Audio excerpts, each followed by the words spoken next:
본 영상은 16배속으로 편집이 되었고요. 먼저 오리나무 판재를 지지대 50mm 그리고 선반 100mm로 재단을 합니다.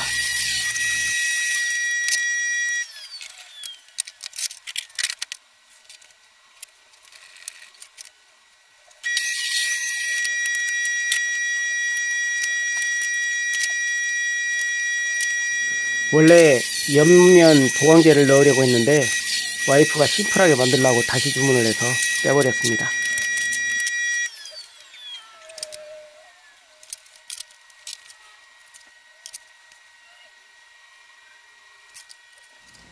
하단 50mm 그리고 간격 220mm로 먹금을 넣어서 마름질을 합니다.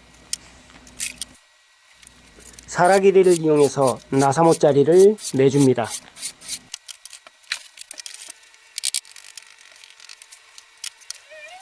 이렇게 하면 판재가 갈라지는 것을 방지를 할 수가 있습니다.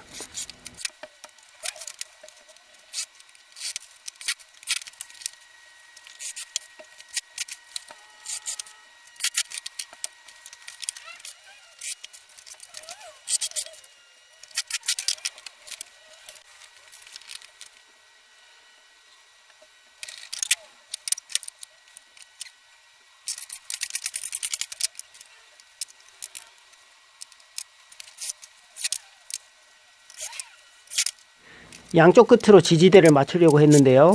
바깥쪽으로 보강제를 대기 위해서 18mm 안쪽으로 배치를 했어요.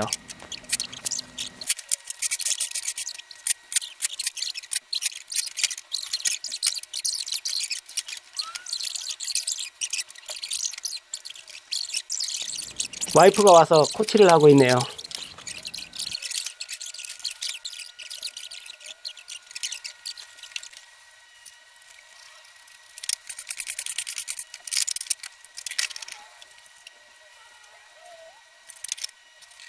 아내의 요청대로 지지대에 홈을 내서 보강을 했습니다.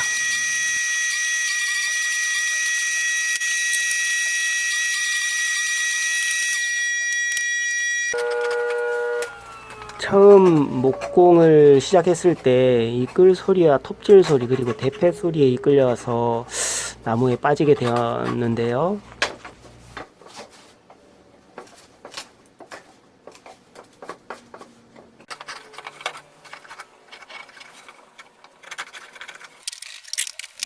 그런데 지금은 이런 기계음들을 더 많이 듣게 되네요. 어쨌든 벨터 샌드를 이용해서 모서리를 둥글게 접어주고 트리머를 이용해서 모젓기를 해줍니다.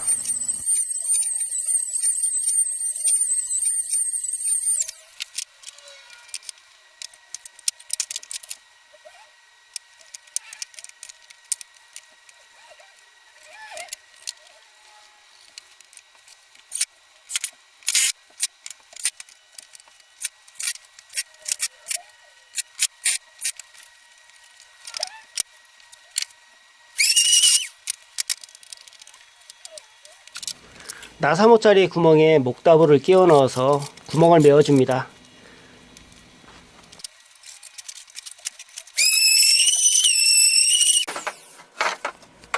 이렇게 이쁘게 선반이 만들어졌습니다.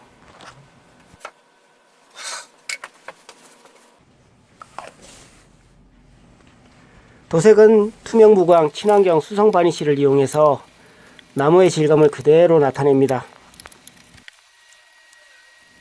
수성 바니쉬는 냄새가 많이 나지 않고 빠르게 마르기 때문에 가구 내장재에 많이 사용이 되고 있습니다.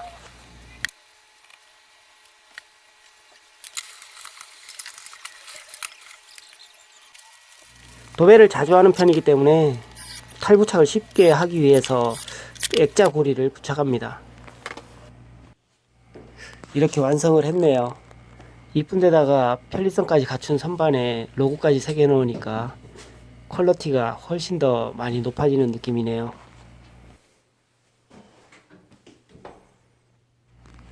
다음 동영상은 물에 잘 불지 않고 매끄러운 캄포나무 도마를 어떻게 사포질하며 어떻게 오일을 바르는가에 대해서 제가 하는 방법을 공유해 보도록 하겠습니다.